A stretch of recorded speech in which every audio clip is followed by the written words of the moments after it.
Aparece. Então, eu fiz uma opção de falar sobre o tempo em que nós estamos vivendo. Eu não sei se é bom para vocês, mas refletir sobre esse tempo e encontrar um caminho, ou o melhor caminho, tem sido o nosso grande desafio, né? E a nossa busca enquanto espíritos encarnados é promover em nós as transformações de nossos padrões internos que ferem as leis da vida, aquilo que a gente ainda não conseguiu fazer evoluir. Somos os buscadores da última hora, porque somos testemunhas e partícipes de um tempo de exceção. Isso é muito grande. Levando em conta o nosso cotidiano hoje, até que tudo parece estar em ordem. Nós vivemos numa cidade pequena, temos essa calma da cidade pequena, temos essa condição de conhecer o ambiente onde nós estamos, mas o mundo está pegando fogo. É um caldeirão de brasas e está todo mundo ali tentando resolver o seu problema. A nossa infância está ameaçada, a nossa, a nossa família está ameaçada, nós estamos passando por situações muito delicadas. E a sensação que a gente tem é que o parafuso ainda está apertando, não acabou. Estamos entrando agora numa onda muito mais tempestuosa do que ela tem sido até agora. Ela vai parar.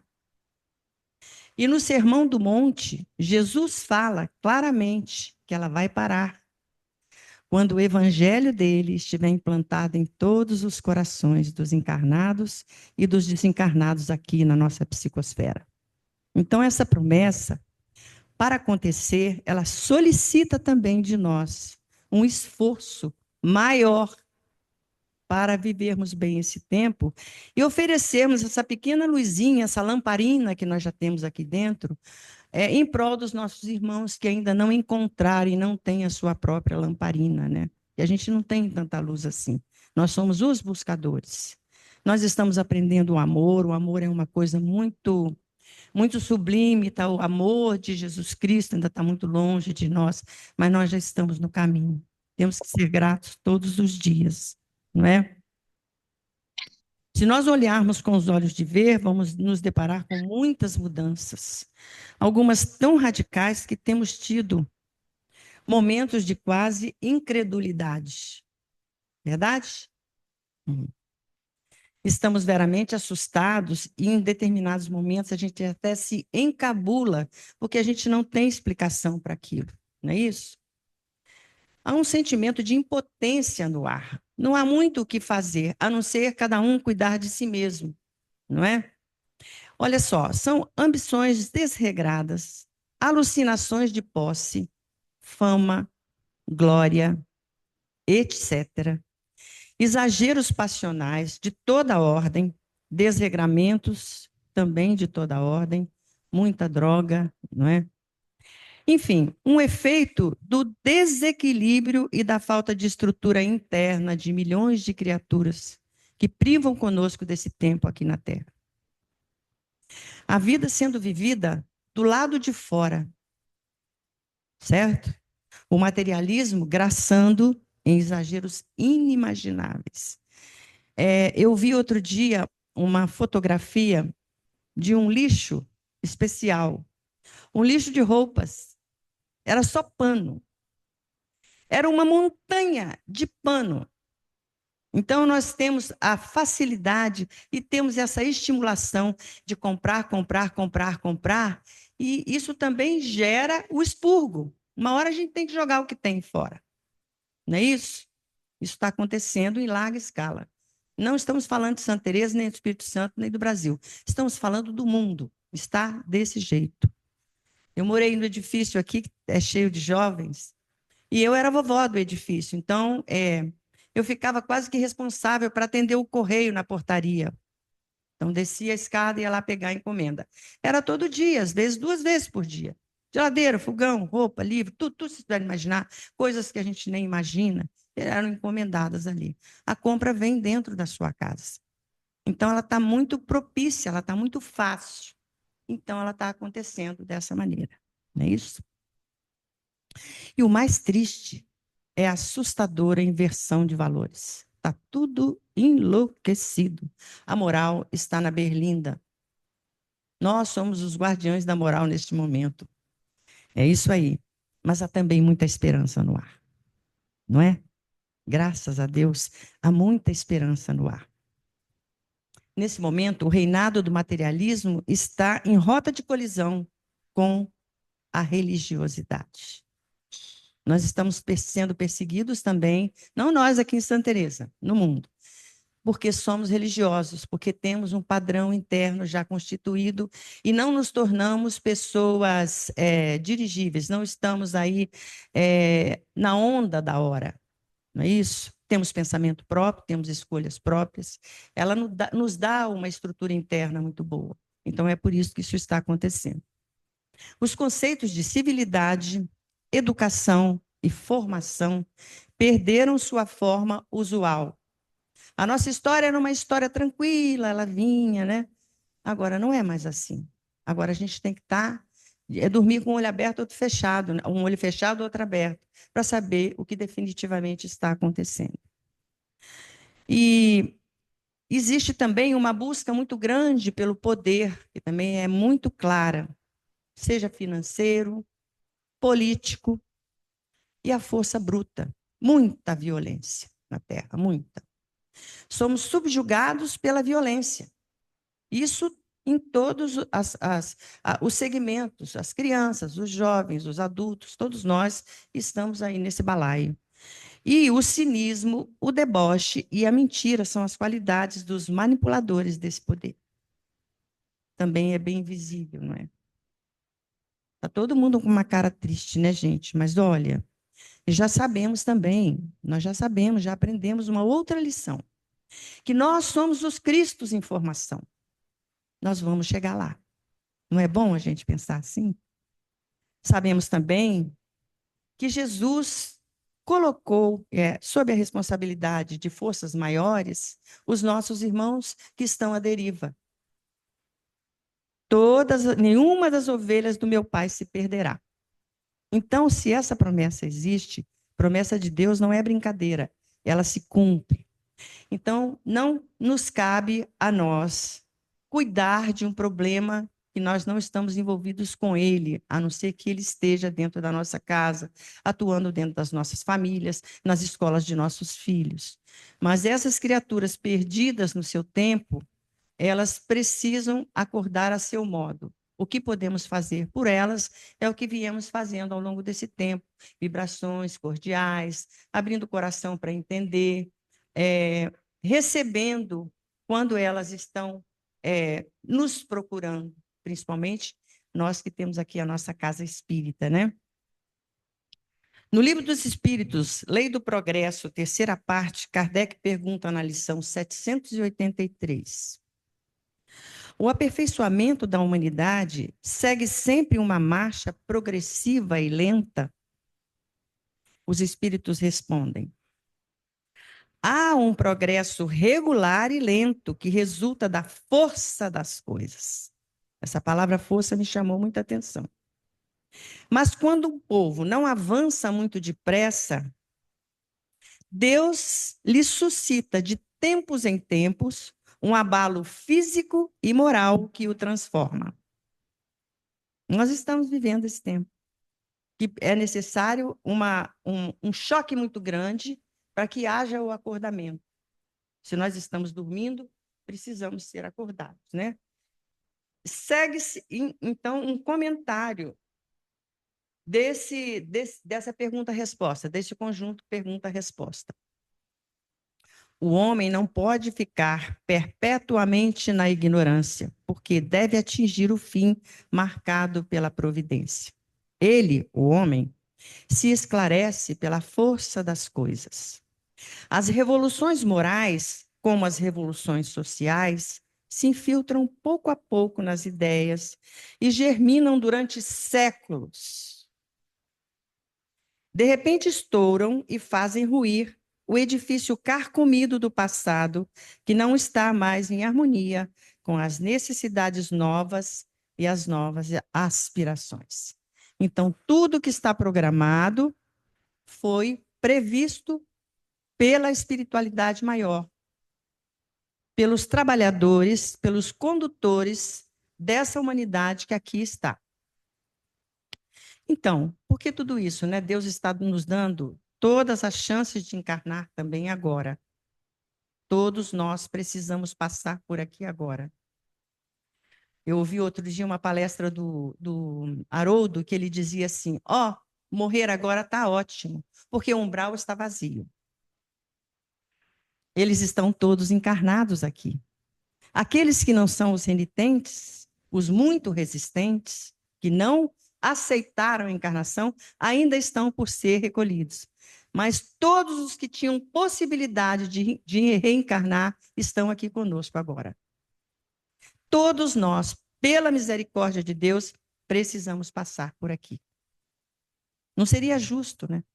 Não seria justo recolher sem que a gente tivesse essa chance de acordar, não é? Porque o caminho é precioso. A nova era que se segue vai ser uma coisa muito bonita. Só de pensar que não vai ter gente desonesta, porque a desonestidade dá muito trabalho.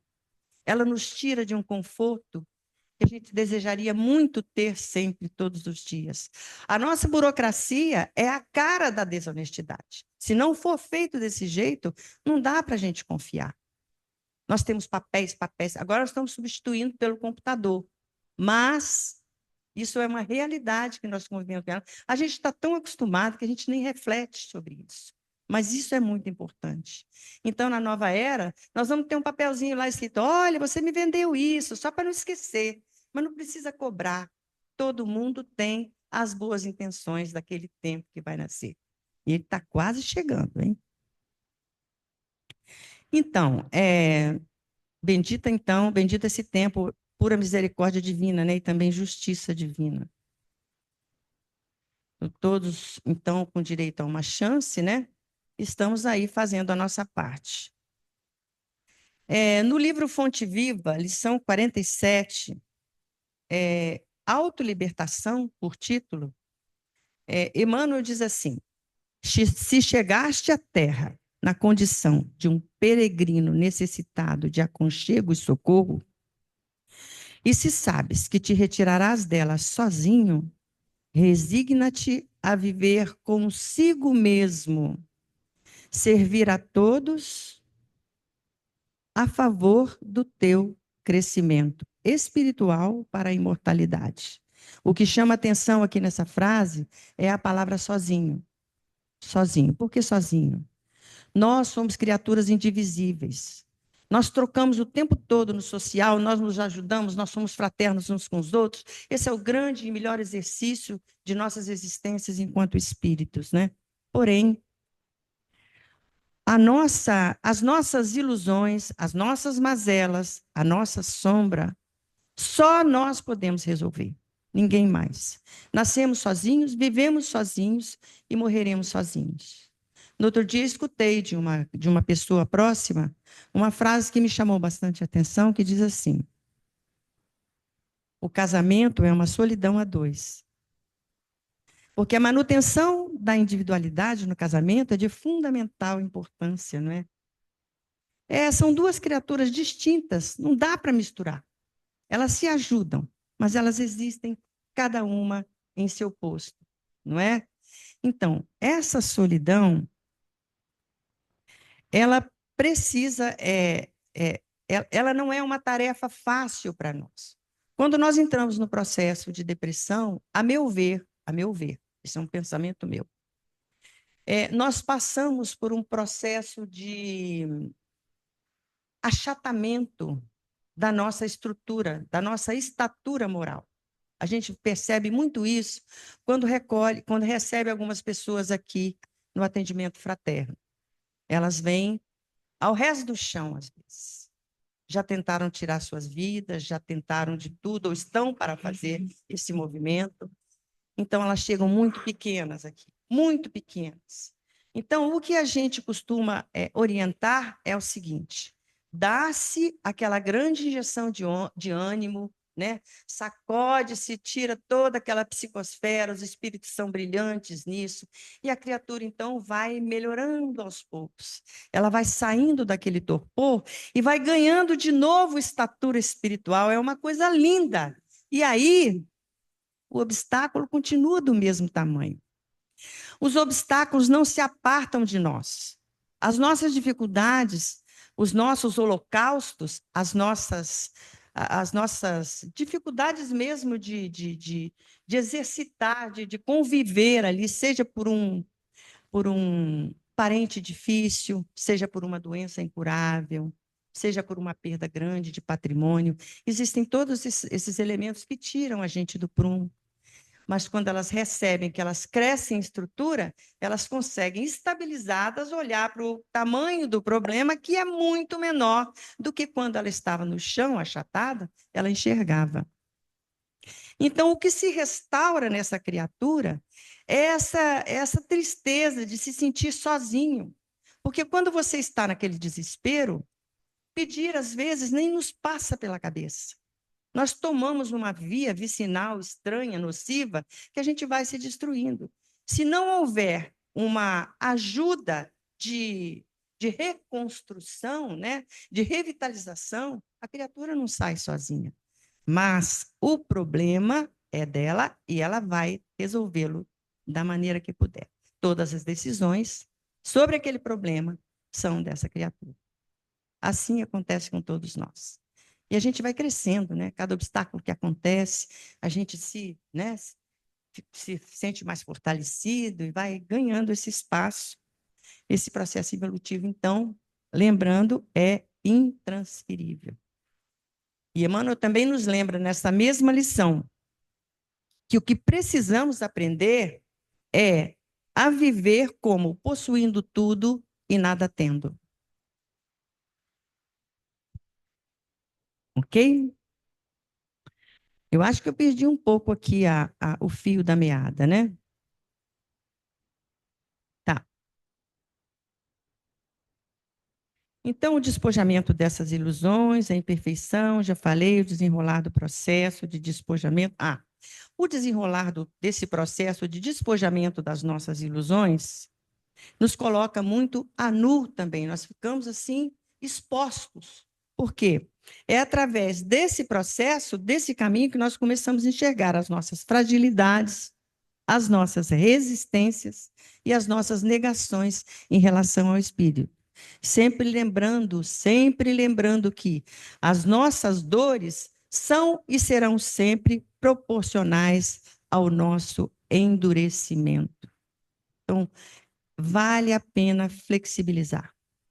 Vale muito a pena flexibilizar. Porque a gente vai deixando as cargas que a gente carrega todas no chão. Vale a pena dizer sim ao crescimento espiritual. Nós, os cristãos de boa vontade, somos os apóstolos do nosso tempo. Eu acho que eu já disse isso, né?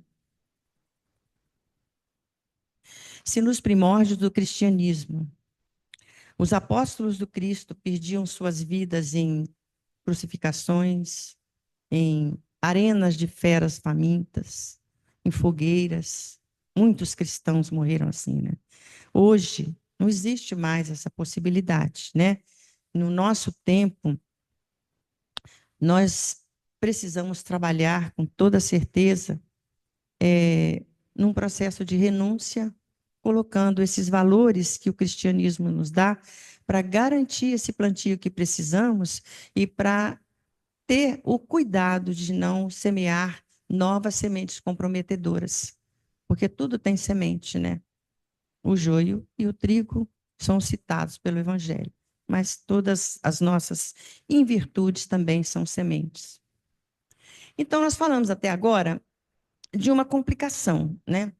Nós estamos diante de um tempo que nos parece, se nos assemelha, um grande caos.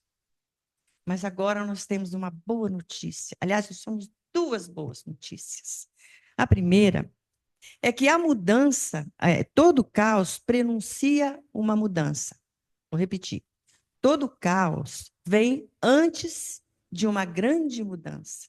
Se a gente pegar a linha do tempo do planeta Terra, a humanidade com a sua história, a gente percebe isso, né? É uma onda, uma hora ela está embaixo, outra hora ela está em cima, uma hora ela está embaixo, e nós estamos descendo agora. E essa mudança, olha que notícia boa, gente. Essa mudança será sempre proporcional ao caos que a antecipa. Então, se nós temos neste momento esse caldeirão fervente aqui, o sol dessa alvorada que está prometida para nós será a coisa mais linda, a gente não consegue nem imaginar, por ser proporcional. Vocês concordam com isso? É claro, né? Porque, olha só, a escuridão que existe hoje vai proporcionar a luz do futuro. E esse extremismo, essa exacerbação de tudo que tem hoje, vai mostrar as delícias do equilíbrio da nova era. Então, é uma promessa brilhante. Eu fiquei muito feliz de achar essas informações. Me fizeram extremamente bem. E olha só, a segunda notícia excelente é que nós que estamos aqui também somos parte desse caos. Então, se nós subimos normalmente, em qualquer encarnação normal que nós tivemos, 2 degrauzinhos, nesta, nós temos a chance de subir uns 5 degraus. Isso, gente, é a grande gratidão que nós temos que ter com aqueles que programaram nossa reencarnação, com Deus, com Jesus. Por quê? Porque a gente tem uma chance imensa de crescer muito. É só a gente querer. A vontade é uma espécie de gerenciador interno. Se essa vontade prevalecer para o nosso crescimento, façamos bom uso, porque vale a pena. Isso não é uma promessa vazia. Isso é uma lei de evolução, não é? E falando em lei de evolução, olha só, o nosso caminho, o título da palestra é isto. Então, esse tesouro, ele está ao nosso dispor. Nós vamos encontrá-lo, ok? O caminho da autoiluminação foi minuciosamente desenhado, tá certo? Do nosso caminho da, da, da, da iluminação foi minuciosamente desenhado. É uma pérola, é uma joia que nós temos na mão. Mas ele é o mapa da mina. Ele ainda não é. A gente é que vai encontrar o tesouro. O mapa da mina é o evangelho. Eu posso saber o evangelho de cor e salteado do lado de fora. Mas eu tenho, neste caso, para merecer ganhar esse tesouro, calçar minha sandalinha, pegar meu casaquinho, né? Pegar umas provisões e começar a andar nessa estrada. Muitas coisas irão acontecer nessa estrada, mas ela tem que ser trilhada. Se a gente não entrar na trilha, nada feito. Então a gente fica na superfície. É preciso mergulhar. Concordam comigo? E como que a gente garante a busca dessa viagem? Como é que a gente vai fazer para chegar lá? Vou fazer uma pequena reflexão de como a gente encarna. Somos espíritos que viemos, 1, 2, 10, 20, 30. A gente não sabe quantas encarnações a gente teve. Mas para cada encarnação que a gente vem, a gente ganha um corpinho, não é? Todo arrumadinho. É uma máquina belíssima, belíssima. E Deus é tão misericordioso que ele nos ajuda. Esse corpinho é o nosso animalzinho de estimação. Devemos cuidar dele com muito zelo, muito zelo. Ele merece. Porque ele será aquele que vai ser usado pelo meu espírito para se expressar. É muito importante isso. Então, a gente recebe esse corpo e a gente começa a reparar que, além dessa máquina perfeita, esse corpo tem umas qualidades que merecem a nossa atenção. Nós temos 5 sentidos. São responsáveis pelas sensações maravilhosas que a gente pode ter. Esses 5 sentidos nos dão muito prazer. Eles foram feitos para o nosso prazer, para o nosso deleite. Como se eles funcionassem na balança do equilíbrio, que nós temos sim um holocausto muitas vezes, dores no caminho, problemas de toda ordem, até a gente aprender, mas que através desse corpo nós também podemos ter alguns prazeres muito bons, podemos ter assim uma paixão pela arte, como a Elisa está caminhando agora, como o Irineu está caminhando ali na arte visual, outro a arte musical, cada um usando um sentido diferente do corpo.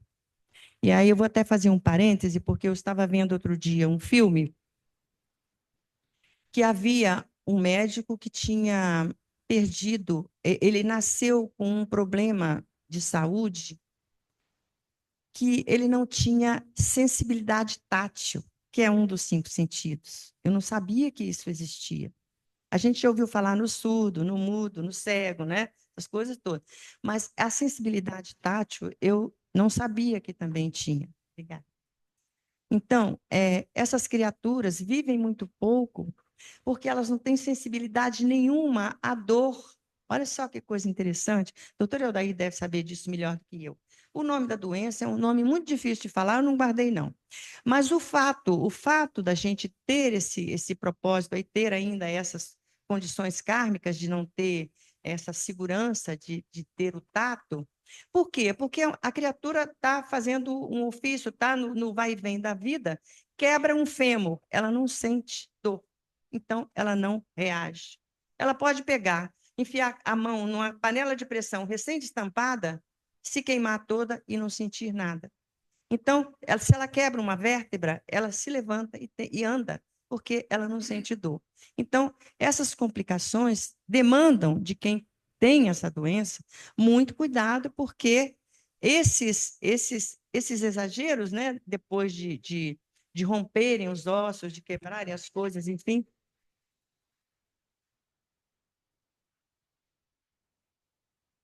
é,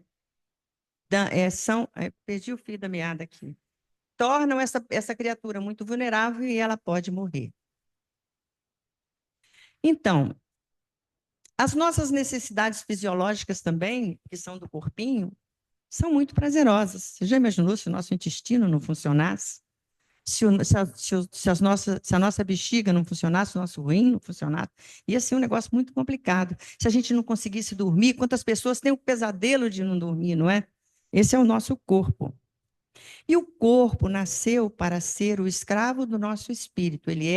Deverá ser sempre comandado pelo nosso espírito. Agora, nesse tempo que nós estamos vivendo, nós percebemos claramente que há uma inversão de valores que deixa a gente numa estupefação única.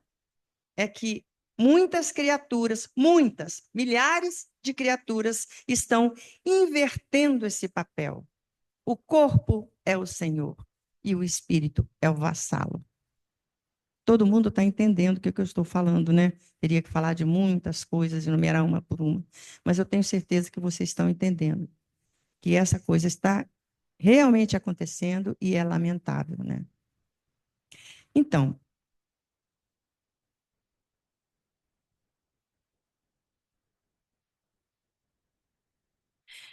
nós temos também, relativo a esse tempo que nós estamos vivendo, a separação do joio e do trigo. Antigamente a gente achava, a gente foi educado eu, por exemplo, fui educado no catecismo, entendendo que Deus sentaria num trono de luz, a humanidade aos seus pés, então ele gritaria: fulano à minha direita, cicrano à minha esquerda, beltrano à minha direita, até que toda a humanidade tivesse sido julgada, né? A gente sabe hoje que não é bem assim, não é? Mas a doutrina espírita nos conduz para uma reflexão sempre mais apurada. A gente vai aprendendo isso, chamamos isso de maturidade espiritual. A gente vai indo e vai percebendo que há muito nas entrelinhas, que há muito que mergulhar. Então, nós hoje sabemos também que dentro de nós temos o joio e o trigo, e agora está na hora de separar. Agora está na hora da gente mexer nessas mazelas. O trigo representando as nossas virtudes e o joio representando as nossas mazelas. Ok?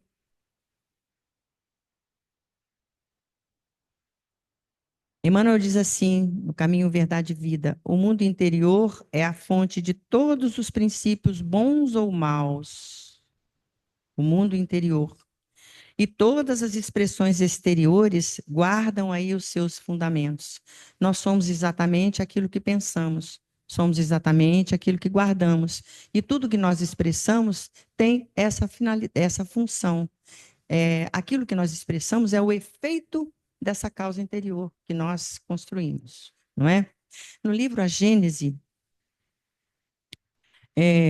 do Pentateuco Espírita, nós vemos no último capítulo, essa também é uma boa notícia, tá? No último capítulo, um, um, um título chamado São Chegados os Tempos. No item 17, ele traz um subtítulo muito curioso: A Geração Nova.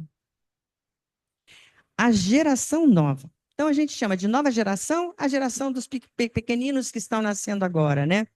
A geração nova, ele traduz de uma forma diferente. É a geração espiritualmente madura que está nascendo agora em grande quantidade. Está nascendo aos milhares. Eles vêm porque eles é que vão alavancar essa entrada na nova era. Eu acho que falta bem pouquinho tempo, viu, pelo jeito, que está nascendo muito espírito bom, assim, espírito de...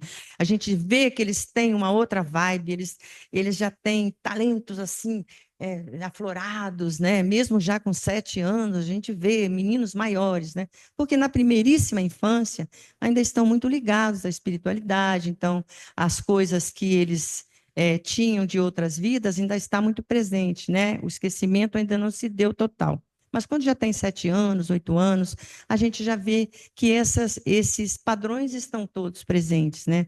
E a gente está recebendo essas criaturas agora. Na Gênesis, ele fala que a substituição do mal pelo bem será feita com a separação do joio do trigo na humanidade e funciona como se fosse um batalhão de soldados, onde, quando há 70% de criaturas sem luz ainda na escuridão, os efeitos que esse batalhão produz nos seus empenhos serão da escuridão. Mas se nessa substituição paulatina a gente chegar a um percentual bom de criaturas de luz, então a gente vai começar a colher assim, já vai virando um solzinho, né? Então já vai ficando uma coisa mais iluminada, mais legal, tá certo? Então essas criaturas estão nascendo perto de nós e elas estão ainda aí para nos ajudar. E elas fazem o movimento também transformador da Terra na expressão de Jesus, porque essa terra tem que estar pronta para os brandos e pacíficos, aqueles que a herdarão. Perfeito?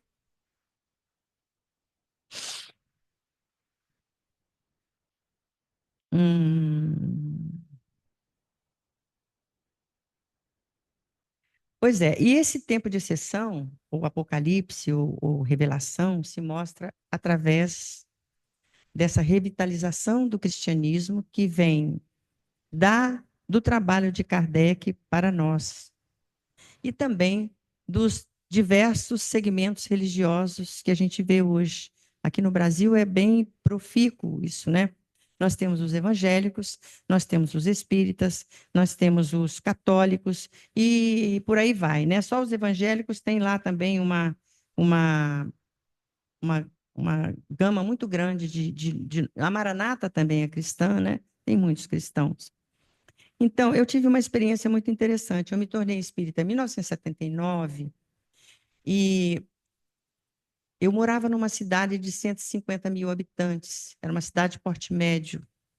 Havia pouquíssimas casas espíritas. Então, a gente garimpava as doutrinárias, porque a gente queria, né? E não tinha internet, não tinha nada. A gente ia buscando, onde houvesse uma fonte que pudesse trazer alguma coisa, a gente estava dentro. Então, era domingo de manhã, terça-feira de noite. A nossa palestra da casa era sempre na segunda-feira. Aqui é domingo, né? Tô falando da casa que eu ingressei. E assim, a gente viu, num tempo recorde, um crescimento exponencial de casas espíritas. Hoje a gente vai lá, a gente tropeça em casa espírita. Aconteceu também aqui no Espírito Santo, eu tenho certeza. Eu não tenho essa referência, mas como há casas em quase todas as cidades, eu acredito que aqui tenha acontecido a mesma coisa.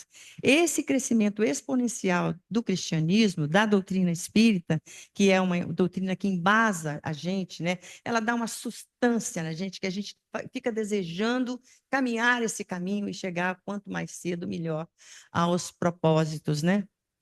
Então, e aí,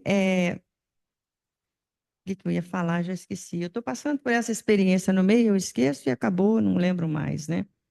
Então, esse crescimento exponencial não está circunscrito ao Brasil. O Espiritismo não nasceu no Brasil, ele nasceu na França, mas ele foi trazido para cá e ele está, a Europa está cheia de casa espírita.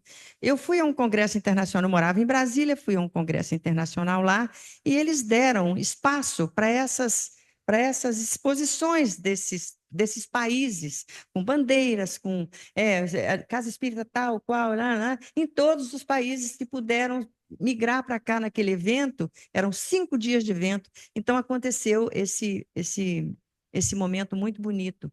Toda a Europa está pontuada de casas espíritas. Eu acho assim, não é puxar a farinha para o nosso saco, mas é onde vamos dizer assim, o compromisso é mais profundo, não é? A nossa doutrina. O trabalho de Kardec é uma coisa fora de série, né? Eu estou passando horário, não, né? Então, gente, o mapa do tesouro é um tratado da verdade, da beleza e da bondade, mas nós precisamos conquistá-lo. Já ganhamos cada um de nós o, o, o mapa, né? Que é o Evangelho, nós estamos aí, temos ele à nossa disposição, e estamos sendo convidados todos os dias para os exercícios dessas lições que a gente já internalizou e que a gente está tentando cada dia mais fazer a nossa parte. Sendo hoje melhor do que fomos ontem, melhores do que fomos ontem, e provavelmente amanhã melhores do que somos agora, né? E assim caminha a humanidade. Esse mapa, então, em nossa mão, nos convida a construir em nós o verdadeiro altar cristão. Porque até hoje nós viemos construindo igrejas de pedra. Agora é outro babado, é outra conversa. Precisamos construir esse altar dentro de nossos corações. Deixar o nosso coração falar. E uma crise, nós passamos por essas crises todas que estamos vivendo, muitos de nós envolvidos com problemas muito grandes, mas uma crise, ela é grande, não é quando ela acontece, é como eu faço para lidar com ela. Então, essa postura minha diante do meu problema, da minha dor, é que vai me dar subsídios para tratar do assunto com equilíbrio e ter o melhor aproveitamento possível. Quando nós estamos em dor, nós percebemos que nós perdemos a nossa estatura espiritual, não é isso? Já falamos sobre isso. Então, essa dor pode ser uma mágoa, um ressentimento, alguma coisa dessa natureza que acontece muito entre nós. Quando nós, então, nos abrimos para perdoar, nós estamos sacrificando a nossa animalidade, domando em nós o nosso bichinho de estimação em favor do nosso espírito. Nosso campo íntimo se move, ele se move e vive aquele prazer único do dever cumprido. É como se a gente estivesse deixando um grande fardo no chão. Quando vencemos uma paixão desregrada, resgatando o equilíbrio de nossos hábitos, dá-se o mesmo fenômeno. Sacrificamos a nossa animalidade, ganhando pontos preciosos em nosso currículo espiritual. Um dia na minha vida eu fumei muito, comecei a fumar. O apelo era muito grande. Eu entrei nessa. Minha geração inteira, né? E um dia eu resolvi parar. Não foi fácil. Levei 8 anos para parar. É claro que eu parei, né? Estou aqui, ó, já estou com o pulmão limpinho, já está tudo garantido. Mas não foi fácil. Parava 8 meses, voltava. E quando voltava, voltava com mais sede ainda. Porque eu nunca tinha deixado. Na verdade, eu deixei o de pegar o cigarro, mas eu fumava todo dia no desejo, né? Parava mais um pouco, voltava. Parava um ano, parei 1 ano e 2 meses, né? Parei, voltei, máquina. Levei 8 anos para parar. Um dia, Deus teve muita pena de mim. Mandou aquela força, lembra aquela força que eu falei ali? Que manda uma coisa com força. Mandou uma coisa com força. Sacudiu, tirou todas aquelas mazelas de mim. Eu consegui. No dia seguinte, eu não tinha a mínima ligação mais com o cigarro. Então, eu tive uma sensação muito boa, não de ter vencido o cigarro, mas de ter vencido a mim mesma. A minha vontade ganhou uma outra conotação aqui nesse interior. E facilitou muitas coisas para o futuro, para os futuros próximos. Foi muito bom. Foi um resgate maravilhoso. Eu resolvi, matei 2 coelhos com a cajadada só e consegui chegar aonde eu desejaria. Quando a gente fala em transformação, a gente não pode deixar de citar o milagre Saulo Paulo de Tarso. É rapidinho. Paulo dominou pela força física, depois pela cultura espiritual, depois pela inteligência nobre, voltou-se para o tear obscuro, trabalhou seu orgulho, voltou para o campo de experiências, bateu a porta da casa do caminho, voltou no dia seguinte pedindo ajuda, iniciou, sob a proteção do Mestre Jesus, o seu apostolado como maior divulgador do cristianismo que se tem notícia.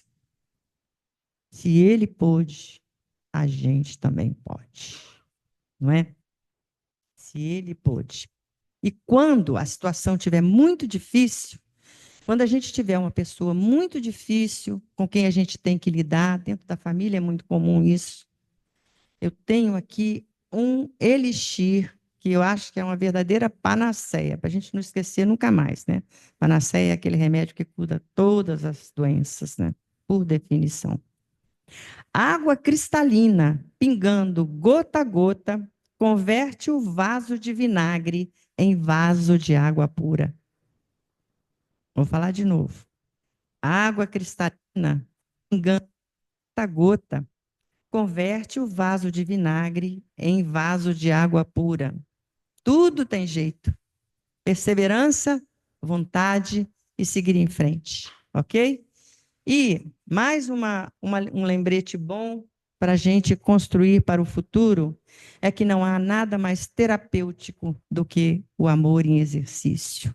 Começamos com o auto-amor e terminamos com o amor à humanidade. Esse é o nosso tesouro. Quem falou que era esse mesmo, né? Né, Maria Lúcia?